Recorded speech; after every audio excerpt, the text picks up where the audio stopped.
What's up, everybody? Welcome to Call to the Bullpen. I'm David Payne with Brad Zampar and Jimmy Miller.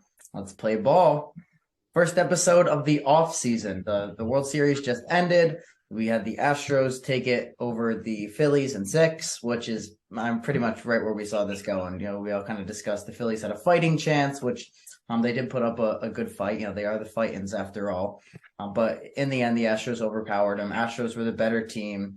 And the Astros really kind of, as far as I'm concerned, should have that stink off them now. It's time to move on from 2017. There's like 4 members of that team even left.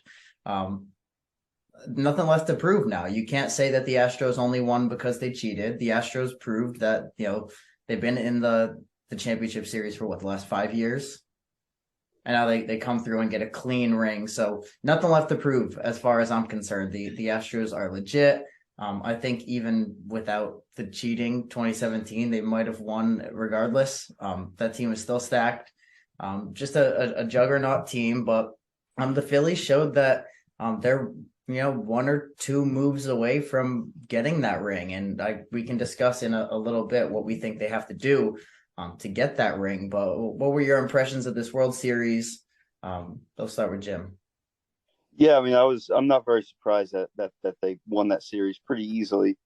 I mean, it wasn't the easiest World Series victory ever, but I mean, at the end of the day, I think it was big that, as I predicted, they're going to win and die by Verlander essentially. And I think if Verlander didn't step up in that after starting off the series in the playoffs so poorly, I don't think they would have won that series. Honestly, he was so bad in the World Series up until that final start, and I think he kind of changed his legacy almost from, and now I think that he has a couple more good starts in the World Series, and that I think he's dropped that legacy of being a bad World Series starter. Yeah, this was definitely a big World Series for the Astros to get. I feel like a lot of people portray the Dodgers as this dynasty, but I would argue that the Astros are a bigger dynasty than the Dodgers have been in the past 5, 6, 7 years. They've just been utter dominance. They've got the more World Series now to show for it. They just continue to do it year in, year out. They're there. This year, I felt like the big difference this year was Jeremy Pena. Dude just stepped up because throughout the whole playoffs, Altuve really did nothing. Alvarez didn't really do much until that home run. Coincidentally, he started with the home run, went on like an 0 for 25, and then hit the home run to basically seal it. So that was kind of funny. But overall, this Astros franchise is just headed in a phenomenal direction right now. Yeah, and it was a pretty good series too. I mean, you had a game with the Phillies hit the most home runs in a World Series game. You had the very next day they get no hit. We had a combined no hitter in the World Series. I'd like it to be all close games. Those 2 kind of blowouts in there kind of stunk when you're a little disinterested after the 5th. But I guess the no hitter keeps you interested. Although I care about a combined no hitter, not much at all. So I don't know if that kept me all that invested. But a couple close games in there, a couple good games in there. And overall, it was a pretty good series. So now we're moved on to the offseason. Today is Thursday the 10th, which is the first day of MLB free agency. And luckily for us, we had our fingers crossed all day. Luckily for us, none of these big names that we're about to talk about signed today.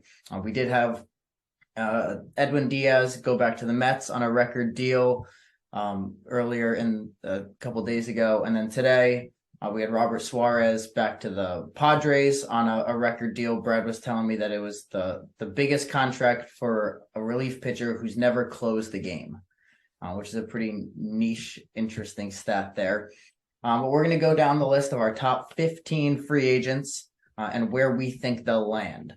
And we're going to kick it off with the big gun, the likely AL MVP, Aaron Judge. And I've got him going back to the Yankees, although there's a big question mark next to my pick there because I'm not sure. I honestly have no idea where this goes, but I'm going Yankees based on the fact that the Yankees can't live without him. The Yankees are last place in the AL East without Aaron Judge. They should be desperate to re-sign him. I know the Giants are going like no limit on the money that they'll throw at him, but I think the Yankees are the team that have to bring him back. You're muted, bud. Yeah, I went Yankees as well. I think that there's no way that they don't bring him back. I think that he means too much to that city. I think that they just have to throw money at him. They have to act like the Yankees of old and just throw whatever he asks at them. If George was still around, this contract would not even be a thing. He would have been extended already. But I think he finds his way back to the Yankees. Yeah, I feel like it's really going to be come down to one of two things, and I don't think it's going to factor in with the Giants. I think it's going to be if Judge is willing to leave New York, and if he is, I think he's going to end up in LA with the Dodgers, but that would require the Dodgers doing a lot of gymnastics because then you're probably moving Mookie to second. You're doing a lot of things out there. So it'll probably come down to those two teams, and in the end, I feel like he'll want to go back to the Bronx. Now we're sticking in New York with the next one, which is Jacob deGrom, who at one point was the best pitcher in the entire sport. In my opinion, he's at one point was the best pitcher ever. And I'm gonna say he leaves New York. And I was saying this before the reports came out today. We did release this graphic on Instagram before the reports came out that he was interested in signing with the Rangers. But there's always kind of Rangers rumblings. So I think the Rangers are willing to make a big splash again. Chris Young is hungry to get talent there. He showed he's not afraid to throw big contracts out. So I'm going to go Texas Rangers for Jacob deGrom. Yeah, I mean, as a Mets fan, I'd love to say he comes back to the Mets. That's where I think he's going to go.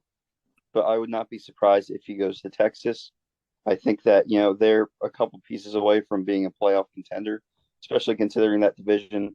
They kind of always underperform aside from the Houston Astros. So I think that he would be a good fit there. I think it's a pitcher's park, so I could definitely see him going to the Rangers, but obviously he wanted to stay in Queens.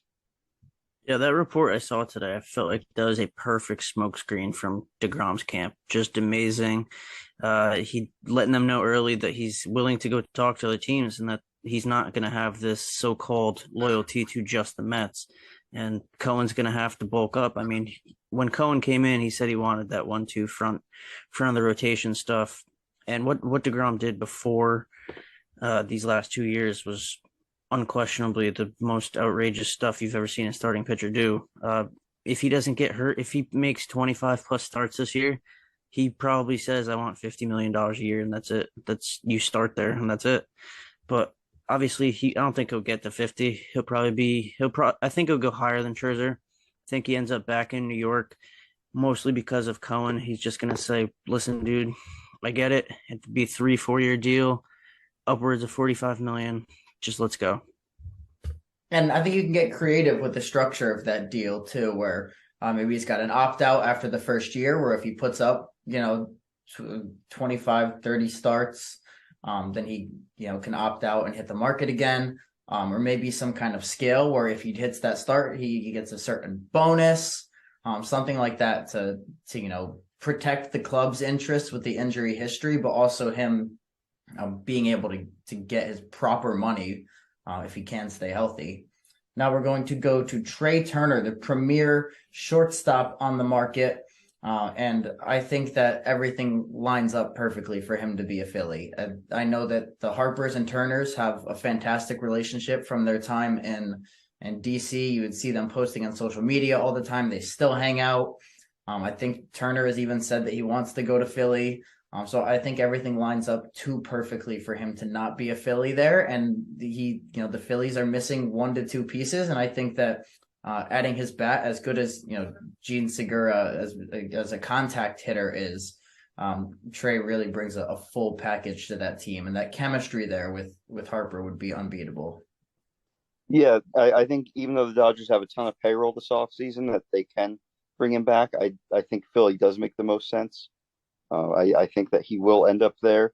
I don't think Bryson Stott is going to stop them from bringing in a talent like that, especially considering even if he were to go to the Mets, he could play second base, maybe center field.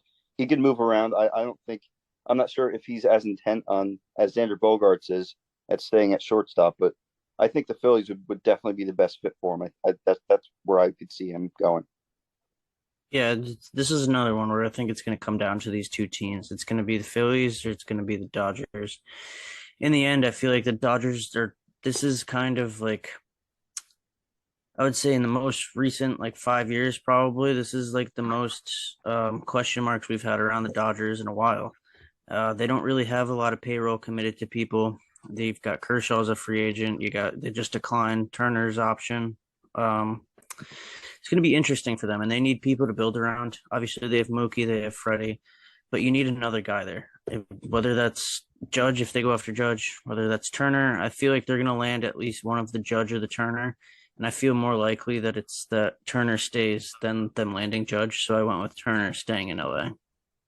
And I think something that Jim mentioned is important is that he probably is willing to move off of shortstop. And no matter what John Hamm said in that hype video for him, the shortstop defense is not that fantastic. And he might even benefit from a move to second base defensively. So I think he should be open to that. And I think that, especially in Philly with having Stott there, that could be an option, even if he splits games at shortstop and second base. Then the next, you could argue that Correa is the premier shortstop. As Scott Boras will tell you that he's Dior and Versace and Michael Kors and whatever other designer brands you could think of. But this was a hard one for me, and I'm really not confident in even narrowing down options for Correa. His market seems so cloudy.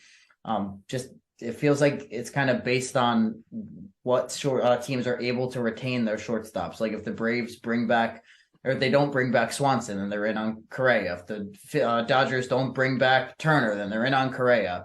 So his market seems cloudy to me.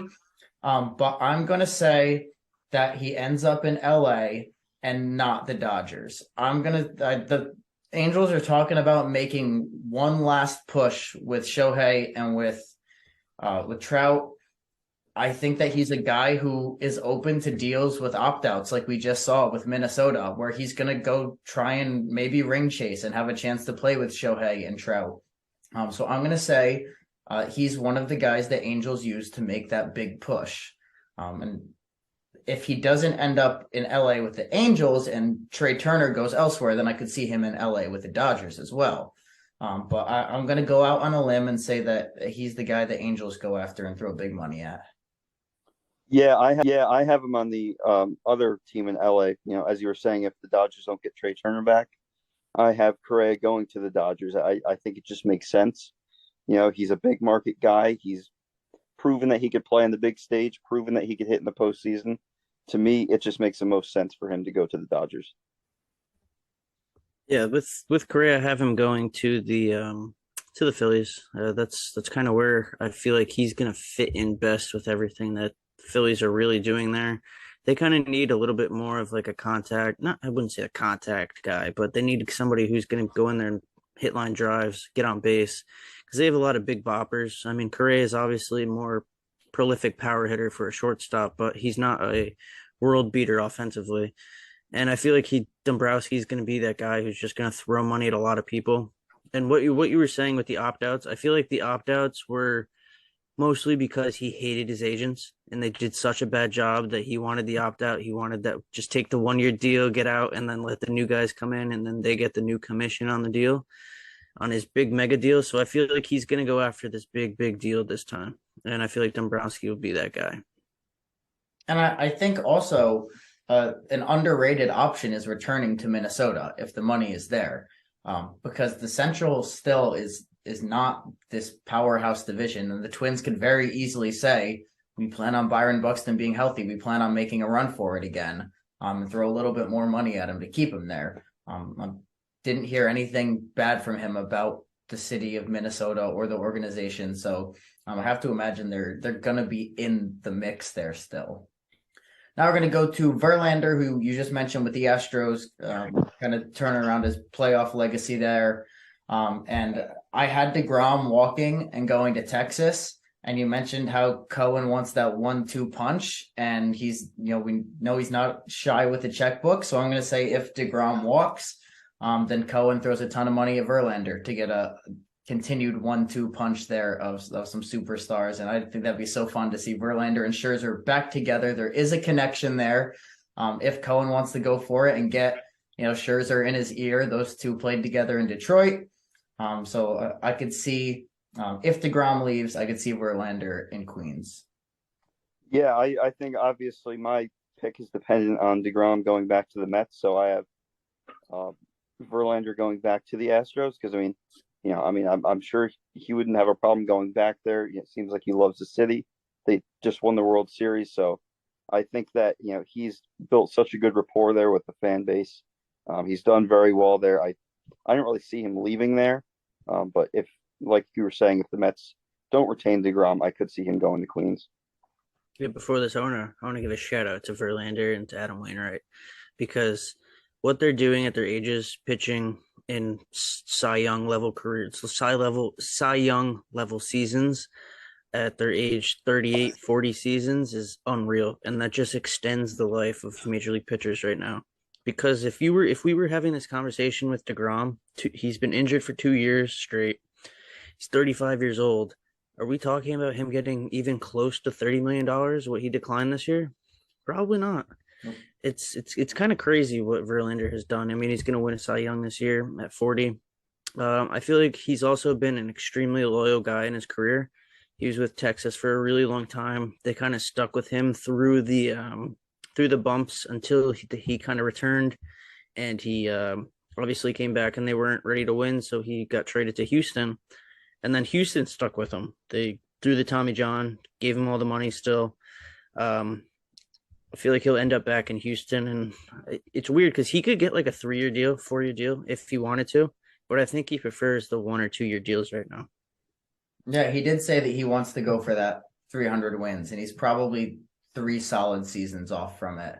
But maybe he values that security, but maybe, he does decide that he just wants a shorter deal to call it quits whenever. We're going to go to Xander Bogaerts now, who I think his fate with Boston was sealed the second that Trevor Story came in.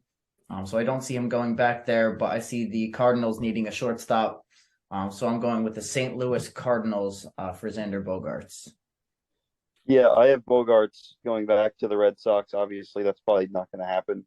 Of all my picks, that's probably the least likely to happen. So I'd say, yeah, I mean, if he doesn't go back to the Red Sox, highly unlikely. I think he could go to the Phillies or the Cardinals, one of those two, for sure.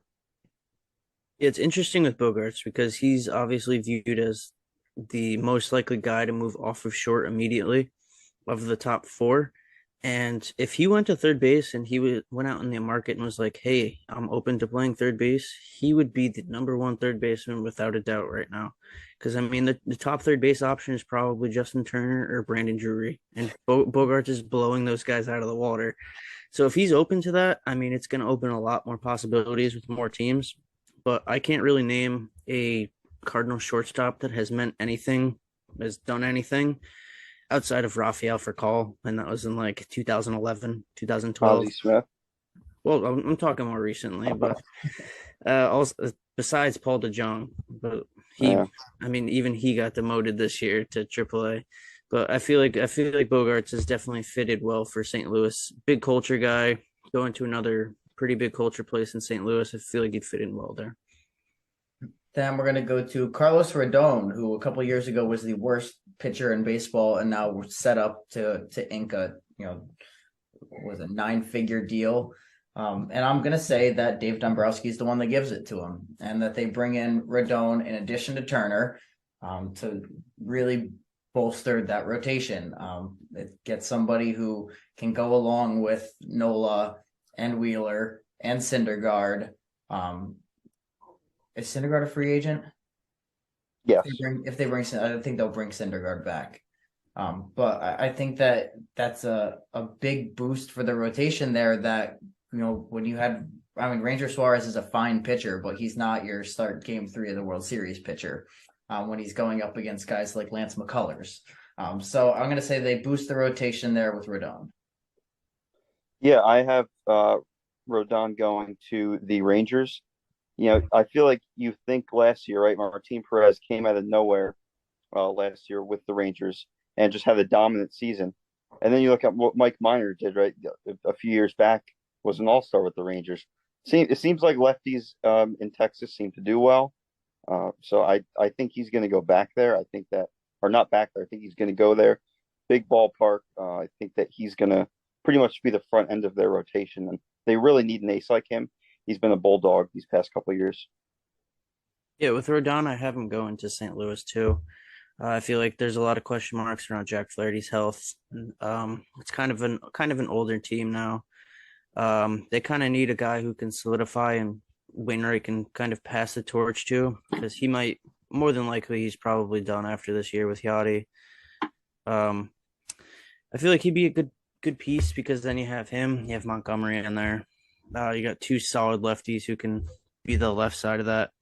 But I I was really close to giving this to Baltimore because if I had a choice of one of the free agent pitchers, Rendon would be my guy. We're going to go to Dansby now, who I've got going back to the Braves. They need a shortstop, and God knows with all the money they've saved on these ridiculous deals with basically their entire roster, that if Dansby says, show me the money, they have the money to show them. They're paying everybody else in checks mix. So I should have no problem throwing some money at Dansby and keeping him around.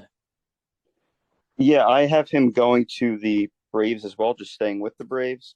I think that, as you said, like I mean, he's their guy, right? They need him to be their shortstop. He's improved so much since he's come up. It seems like every year he gets better and better. He's obviously a great asset to that city. So I think that he stays in Atlanta. Yeah, I have him going to the Cubs. Cubs need to make a splash. He could be one of their franchise guys moving forward as they look to turn that thing around. And in Chicago, you can't be down that long. Um, I feel like just the Braves, like what they've done, they've extended everybody, and for some reason they haven't extended Dansby.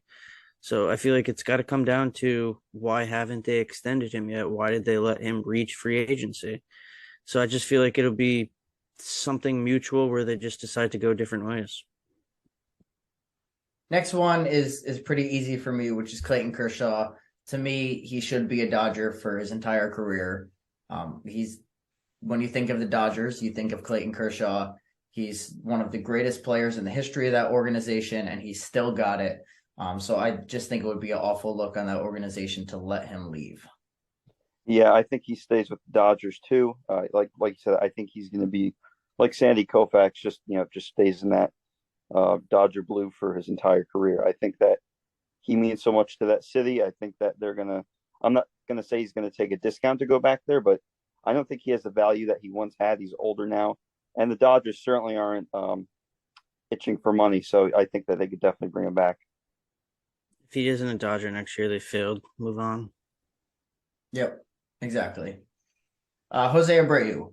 I'm going to say the Mets take Jose Abreu and use him to fill a DH spot there. Maybe him and Pete can switch off some games at first base, give Pete a rest from the field. But I think that we're missing a big DH bat. And they're going to want to use that for Alvarez too, I'm sure, to once he's up, so that, he's not catching all the time. You switch him and McCann there, but I think that they need a regular, consistent power bat in that DH spot. And I'm going to say Jose Abreu is the guy.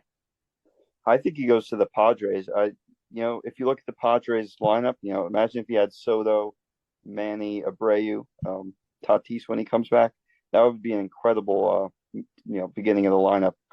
Your heart of the lineup would be insane. I think that if you look at their roster, their lineup, they're missing like a first base DH type guy that can kind of fill that void. They kind of had a platoon of DH guys. When Drury came over, he kind of took that void sometimes. But I think that they need like a solidified guy to have that first base DH. As you kind of said, as he could do with the Mets, he could go, first base DH, switch on and off Alonso. But I think he could have that same role with the Padres. So I think he goes to San Diego. Yeah, with the White Sox having to extend a lot of young guys coming up in the future, I feel like the Twins are going to steal one of their division rivals here. Obviously, they don't really have a big bopper in that lineup. they definitely can contend. Obviously, Miguel Sano is not going to be there anymore. Luis Ariz kind of just plays all over the place as he won the Super Utility Silver Slugger tonight. But I feel like Abreu would be a really good spot for him in Minnesota. Next, we're going to Brandon Nimmo, and I have the Giants missing out on Judge, so I think that they pivot to Nimmo then. I think that his defense would play really well in that outfield there. That it's a massive outfield. You need somebody who's defensively minded out there, especially with that corner out there and right center. So I'm going to say that after they miss out on Judge, they pivot to Nimmo. Yeah, I think that would be a great fit, as Nimmo's already a triples machine. Imagine if he went to San Fran, but I'd love to see the Mets bring him back. They need that center fielder. They need that leadoff guy that Nimmo provides. There's not a lot of center field options unless you were to bring in Trey Turner and work him in center. But I think Nimmo goes back to Queens. This was my favorite pick of the entire day, without a doubt. The Colorado Rockies. Last year, everybody wondered why they threw nine figures at Chris Bryant. Nobody knew. Nobody asked. This year, what are they going to do? They're going to throw another nine figures at Brandon Nimmo for the reason of, once again, nobody knows. It's the Colorado Rockies. They throw nine figures at random people all the time.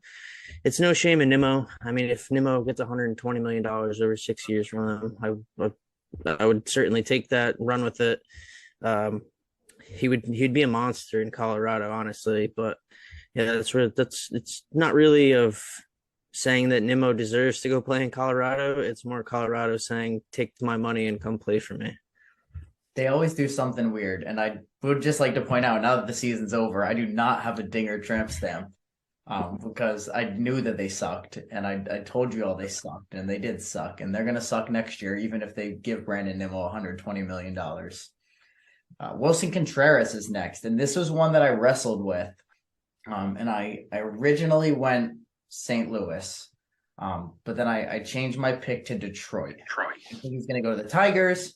And the reason that I changed from St. Louis is that I have a hard time going from Yadier Molina, possibly the best defensive catcher in the history of baseball, to Wilson Contreras, who is a DH, if we're being honest. I think that they're a team that values defense a lot, and I'm not sure that he fits into their model there. So I'm going with Detroit on this one. Yeah, I went with St. Louis. I think that they, like you said, they're an organization. With think about Ted Simmons, Joe Torre, and obviously Yadi, that have had great catchers over their tenure. So I think that he goes there, even if he's not defensive minded. I think that he still gives them a lift offensively. They do need somebody to provide that lift, especially. Yeah, Yadi wasn't the best hitting catcher, so I think that maybe they kind of try something new and give Contreras a contract. Yeah, I have Boston coming in and getting him here. It would align with them losing out on Bogarts and this fan base really demanding them spend money, almost having to after finishing last place for a franchise that doesn't do a lot of losing like that. They don't really have any internal options, catching wise. Wilson Contreras, he could just pepper balls off that wall all year for 4 or 5 years, whatever his contract is. I feel like it'll be a decent signing for them. It's just where I went. We have Josh Bell next. Obviously, Jimmy, you had him leaving San Diego with the Abreu signing. And I do too. I have him going to the Guardians. I think that we saw that the Guardians need a power bat in their lineup, and that they're really lacking someone who can, smack the ball out of the ballpark consistently. So I'm saying that they go and they make that offensive splash by bringing Josh Bell into play, first base, DH, whatever. I think that he goes to the Red Sox.